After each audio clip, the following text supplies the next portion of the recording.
Oil అన్నిటినీ వేసేసుకొని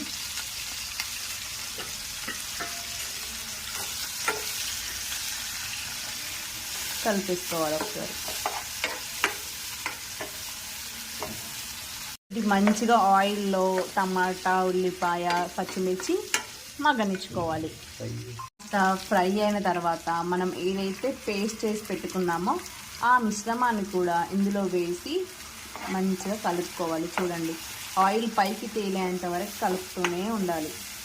మేము ఇద్దరికి సరిపడానా చేసుకుంటున్నామండో, మేమిద్దరమే కాబట్టి. ఆయిల్ ఇలా పైకి చూడండి, ఇలా ఆయిల్ ఇలా పైకి తేలినప్పుడు కొంచెంగా పసుపు వేసుకోవాలి. మనం ఇందులో పసుపు వేసిన తర్వాత మంచిగా మిక్స్ చేసుకోవాలి.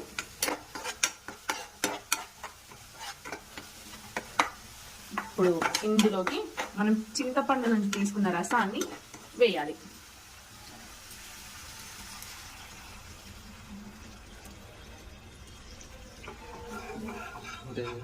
చింతపండు రసాన్ని వేసి కాస్త మగ్గనించుకోవాలి. ఇందులో ఇప్పుడు చింతపండు రసాన్ని వేసిన తర్వాత దీనిపైన మూత పెట్టుకుని 1-2 నిమిషాల వరకు వెయిట్ చేయాలి.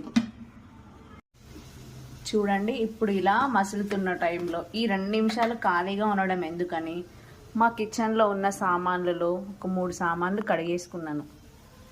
ఇప్పుడు ఇందులోకి కొంచెం కారం, మా టేస్ట్కి తగ్గట్టు కారం వేసుకుంటున్నామండి. కొంచెం ఉప్పు, ఆల్రెడీ ఉప్పు వేసుకున్నామండి. కడిగేటప్పుడు వేసాము, నేను ఆ మసాలా ప్రిపేరింగ్లో వేసాను, ప్లస్ మా అల్లం పేస్ట్లో కూడా ఉప్పు ఉంది. సో కొంచెం లైట్గా ఉప్పు వేసి ఒకసారి తిప్పుకోవాలి. దీన్ని కలిపేసుకొని